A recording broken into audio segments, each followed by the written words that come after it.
The soft glow of candles flickered along the stained glass windows of St. Augustine's Chapel, casting dancing colors on the polished wood floor. It was the annual spring concert, and every pew was filled with townspeople dressed in their Sunday best. The hush that settled over the audience was reverent, almost sacred, as the choir stood in perfect rows beneath the crucifix. At the center was Emily Carter, just 16, with a voice that seemed to reach beyond the rafters. Her father, John, sat in the third row, clutching the program in his calloused hands, his heart swelling with pride. Emily wore a white dress, simple but elegant, with her hair tucked behind her ears. She held her posture with quiet grace, her cello leaning against the wall nearby, unused for this song.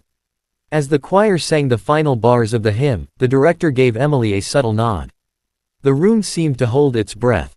She stepped forward and began her solo, Pi Jesu. Her voice, clear as crystal and filled with emotion, carried through the chapel like a prayer. People were moved to tears, even the old priest dabbed at his eyes. For John, it was as if time stood still. This wasn't just a performance, it was his daughter's gift to the world, and she shone with a light he couldn't describe. When the final note faded, the applause was thunderous. Emily gave a small, shy smile and stepped back into place, cheeks flushed. Afterward, she met her father in the vestibule, cello case in hand. They embraced briefly. "You were perfect," he whispered. She laughed softly, eyes bright. "I'm going to walk home," she added, motioning toward the twilight outside. "It's not far." He hesitated, wanting to insist she let him drive her, but relented. She turned, walking off down the stone path with her case over one shoulder, vanishing slowly into the darkening evening. That was the last time John saw his daughter alive. The house was too quiet. The kind of silence that clung to the walls and hovered in corners, thick and suffocating. John's footsteps echoed on the hardwood floor as he paced the living room, the phone untouched on the coffee table. He had called everyone, her friends, the school, the church, but no one had seen Emily since she left after the concert. The sun had risen and set again, but she hadn't come home. Her bed was still made, her room untouched except for a single sweater draped over the chair. Her toothbrush was dry. Her favorite mug sat by the sink, still half full of cold tea. The police arrived by noon. They asked the standard questions, and John answered them all with mechanical precision. No, she didn't have a boyfriend. Yes, she had been happy that day. No, she never ran away before. He watched their pens move across the notepads, each scratch of ink sounding like judgment. The officers were polite but restrained, their words wrapped in caution. Missing teenagers, they implied, often left by choice. But John knew his daughter. Emily wasn't the kind of girl to vanish into the night without a reason. 3 days later, the search party found her cello case. It was lying just inside the woods bordering the chapel grounds, leaning against a tree as if carefully placed.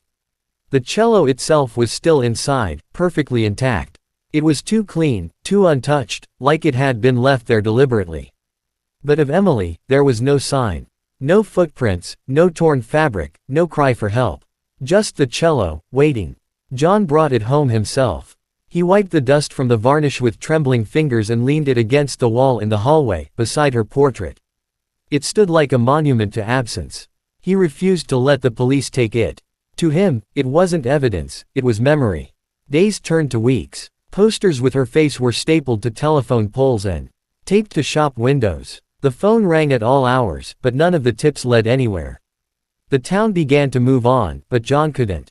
Every night he sat in her room, cello by the door, hoping for a knock that never came. The seasons changed, but John Carter remained frozen in that spring of 1975. As the years passed, the house grew quieter, dustier, and lonelier. Emily's room stayed untouched, preserved like a shrine, her favorite books still stacked beside the bed, her perfume still faintly lingering in the air. The cello remained in its place in the hallway, mute and polished, a silent witness to his grief. In the beginning, he believed she'd return. He kept the porch light on every night, just in case she found her way back home. But as weeks turned into months, and months into years, that hope transformed into obsession. He started collecting newspaper clippings about missing persons, pinning them to the walls of his study. He mapped out disappearances across the state, trying to find patterns, connections, anything. Most people would have called it paranoia. To John, it was a mission. He attended support groups, then stopped when he realized no one there understood the hole that had torn through his life. He paid private investigators until the money ran dry. He learned how to trace phone calls, hack through paper trails, and interpret signs the way a man stranded in a desert searches for water. His marriage slowly unraveled under the weight of his single-minded focus. Emily's mother, Martha, begged him to let go, to live again. But how could he, when every part of his soul screamed that Emily hadn't just vanished, she had been taken? Eventually, Martha left. She packed a single bag one autumn morning and walked out without a word. John didn't try to stop her. They had become strangers bound only by grief. Time passed differently in that house. John rarely left it except to follow up on leads or buy essentials. He no longer saw friends. He quit his job at the paper mill, surviving on disability and a small inheritance. What little time he wasn't researching, he spent staring at the cello. Something about it haunted him. He couldn't explain why. He would clean it meticulously, trace its curves, knock gently on its wood, always with the strange feeling it held a secret. By the time 1990 arrived, the world had changed. But John hadn't. His beard had gone gray, his hands were slower, but the fire inside him still burned. Emily's face, frozen in time on posters yellowed with age, still stared back at him from his corkboard. People had stopped asking, stopped hoping. But John hadn't. Deep down, something told him the story wasn't over. It was a cold night in early February of 1990 when John first heard it, a faint, almost imperceptible sound that seemed to drift through the stillness like a breath caught in time. He was in the attic, sorting through old boxes of case files and memories he couldn't bear to throw away. The wind howled outside, rattling the loose panes in the attic window. Beneath that, something else reached his ears, a low, humming vibration. He paused, holding his breath, the flashlight beam flickering as his hand trembled slightly. Silence returned. He told himself it was nothing, just the wind, maybe the house settling again. But as he turned back to the boxes, the sound came again. It was soft, delicate, almost melodic, like the whisper of a single string being plucked far away. He froze. Slowly, his gaze moved toward the corner of the attic, where Emily's cello stood upright, just as he had left it years ago. Dust clung to its polished surface, and a faded white cloth still wrapped the neck. Nothing had disturbed it in over a decade. John moved toward it cautiously, heart thudding in his chest. He leaned in, close, straining to hear. Nothing. But the silence now felt charged, heavy with tension. He crouched down and gently knocked on the cello's side. The sound echoed deeper than he expected, hollow yet dense. He lifted it slightly, it felt heavier than he remembered. Had it always been this weight? He shook his head. He was tired. He hadn't eaten dinner. Maybe it was just his mind playing tricks. Still, he couldn't shake the feeling. Over the next few nights, the sound returned, not constant, not even regular. Always faint. Always near the cello. It wasn't music. It wasn't electrical. It was something else entirely. One night, he pressed his ear to the cello's wooden body and stayed like that for an hour, just listening. He could have sworn he heard a faint thrum, like a pulse. Or a heartbeat. He considered telling someone, just to hear another voice say he wasn't losing his mind. But who would listen? The police had long stopped answering his calls. Martha was gone. The neighbors thought he'd gone crazy years ago. There was no one left but the cello, and Emily's lingering shadow. Then came the night he couldn't ignore it anymore. As he lay in bed, half asleep, he heard a loud creak from the attic above, followed by a distinct thud. He jolted upright. Grabbing a flashlight and a crowbar from the closet, he climbed the narrow steps with the determination of a man who had been waiting 15 years for a sign. The attic door groaned open. The cello had fallen over. And in that moment, as he stared at it lying on its side, something shifted inside him. He no longer doubted the voice in his head that whispered, "There's something inside." The next morning was gray, with thick clouds pressing low against the sky, casting the world in a dull, silvery light. John barely noticed. He had hardly slept, his mind spiraling through half-formed theories and vivid memories. The sound, the thud, the weight of the cello, it all meant something. And after 15 years of silence, he couldn't ignore it any longer. Down in the garage, he cleared the cluttered workbench he hadn't used in years, wiping away dust with the sleeve of his flannel shirt. He placed the cello gently on a folded blanket, cradling it as though it were still hers. His hands trembled as he examined its curves. There was no visible damage, no cracks, no seams out of place. But something had shifted inside. He could feel it. John ran his fingers along the back of the instrument, feeling for any inconsistency in the wood. Then he heard it again, faint, like the soft rattle of something small, hidden. His breath caught. Gently, he shook the cello. A barely audible movement answered him, like something rolling or sliding inside its hollow body. He hesitated. Part of him recoiled at the thought of breaking it open. It was the last thing of Emily's that remained untouched. He'd cleaned it, polished it, even tuned it over the years, but he'd never dared to alter it. Yet now, it felt like the cello was the one holding on, keeping its secret tightly sealed within. And John was done waiting. He selected a chisel and small mallet from the toolbox, his heart pounding. With delicate care, he positioned the chisel at the seam on the cello's back. He tapped slowly, gently, each knock sounding louder in the quiet garage than he expected. The wood resisted at first, groaning softly with each push. Then, with one final press, it gave way. The back panel came loose, revealing the hollow chamber inside. John stared, not breathing. There, nestled within the cavity where sound should have lived, was a small, cloth-wrapped bundle. His fingers reached in, trembling, and pulled it free. He laid it on the bench and carefully unfolded the fabric. Inside was a yellowed piece of paper, tightly rolled, tied with a red string. Beside it, a tiny cassette tape in a clear plastic shell, the spool still wound tight. He picked up the note first, barely able to untie it with his shaking hands. Unrolling it, he recognized the handwriting instantly, looping, precise, with little hearts above the eyes. Emily's. His breath caught as he read the first words, scrawled hastily. If you're reading this, something has happened to me. His knees nearly buckled. The world tilted. After all these years, here she was, speaking to him through time, through wood and silence and dust. He reached for the tape next, clutching it like a lifeline. There were no markings, no label, just the unknown. His eyes blurred with tears he didn't wipe away. She hadn't run away. She had left a message. Hidden it where only someone who truly knew her, who loved her enough to never stop looking, might one day find it. And now, 15 years later, the cello had finally spoken.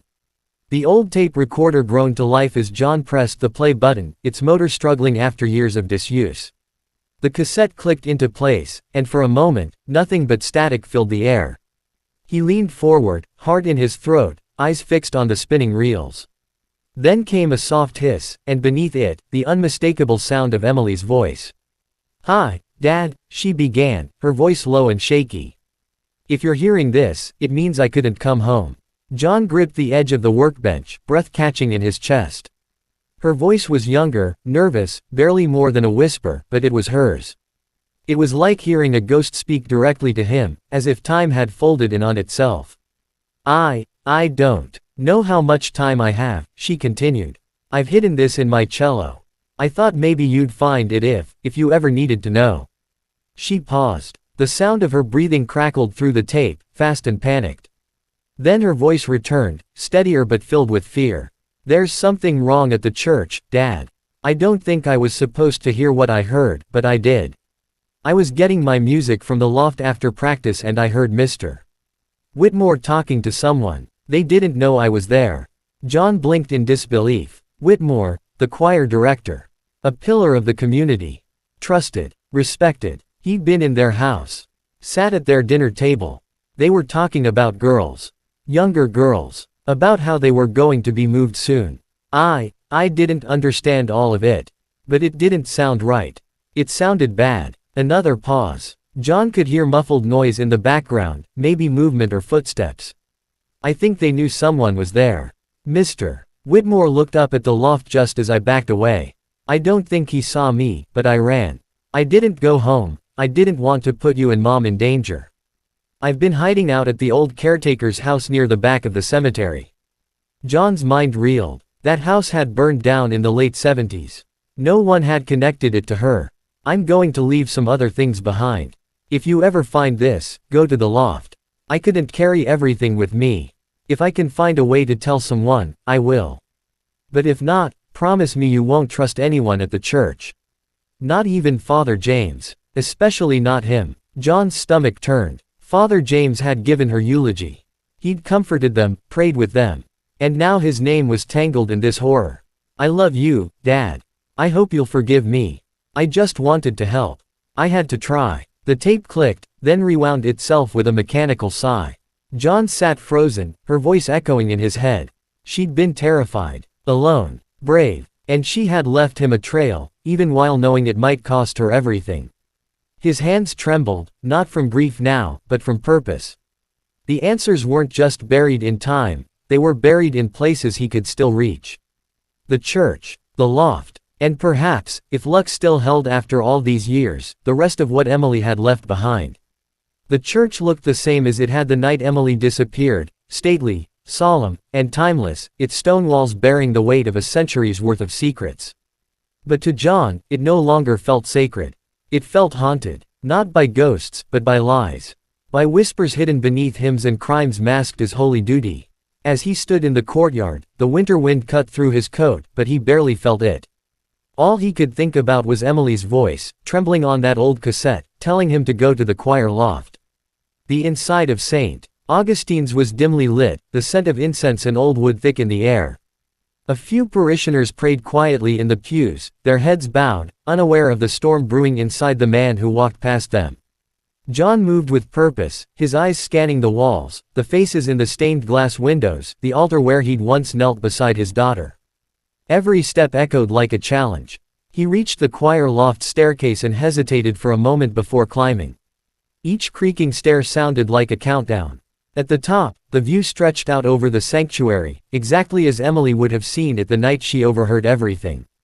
The pews below were small from up here, and the air was colder, untouched by the warmth of the congregation. John began tapping along the back wall, listening for hollows behind the wood paneling. Emily had said she left something, evidence.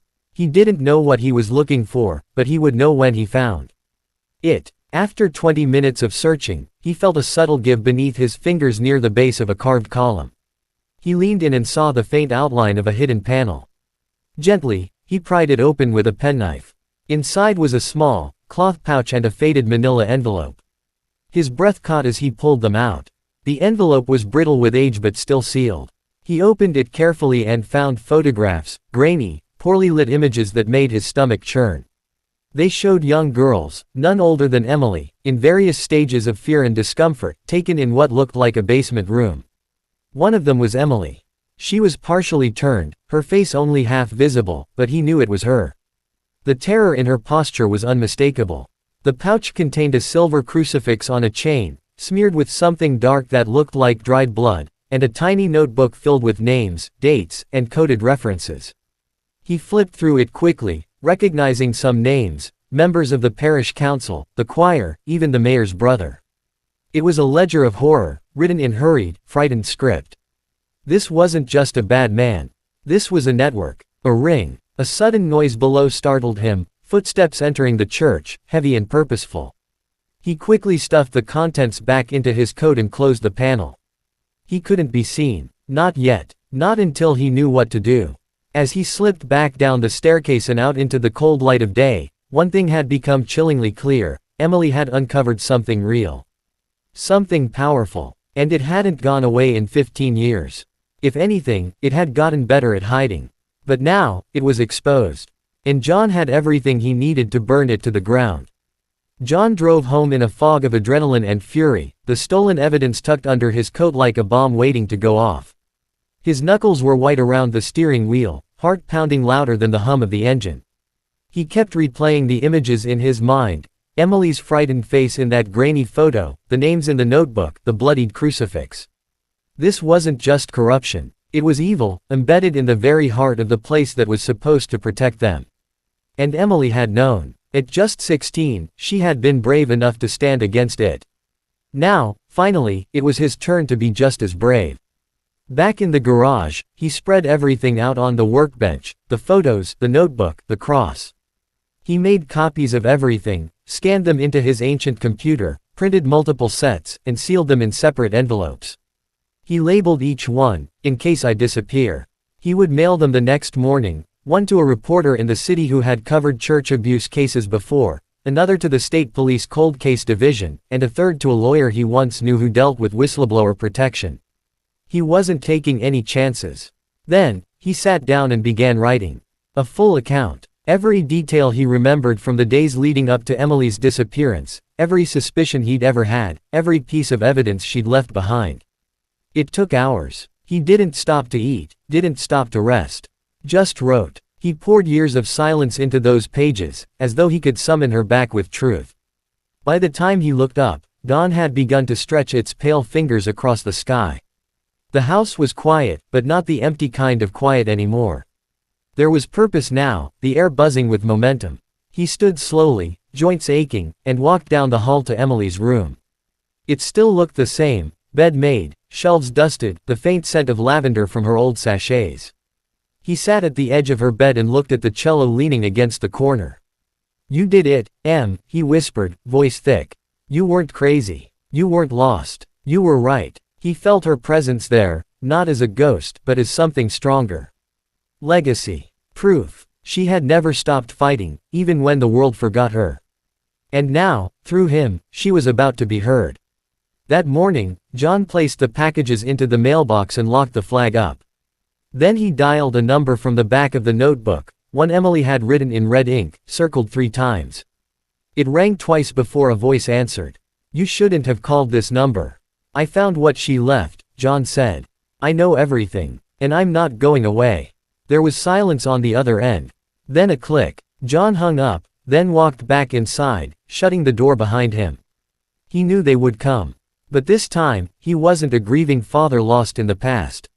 He was a witness, a warrior. And if they thought they could bury the truth again, they'd learn too late that Emily Carter's voice was still echoing, louder now, and carried by a father who had nothing left to lose.